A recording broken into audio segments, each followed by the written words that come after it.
diamanatkan kepada siapa saja yang mengamalkan ilmu Kasumedangan. Dengarkanlah, si orang satria sejati tidak butuh musuh, tidak butuh teman, hanya butuh kebenaran.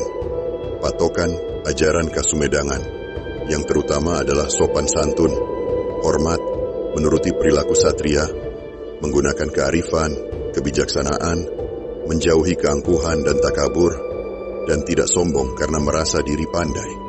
Satria sejati harus mempunyai rasa belas kasihan, senang memberi dengan tulus hati, menolong orang yang sengsara, membela orang yang tidak berdosa, hidupnya diperuntukkan untuk menolong, menyukai kepada keadilan.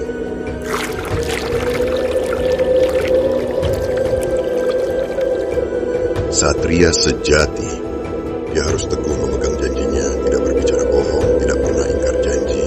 Begitulah karakter satria sejati, jauh dari pamrih bagi diri sendiri. Dapat dikatakan lugu apa adanya, tidak ada pikiran yang bukan-bukan.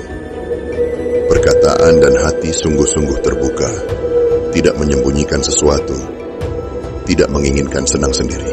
Ingsun medal, ingsun madangan. Manusia lahir, manusia menerangi, itulah pikukuh manusia Sunda.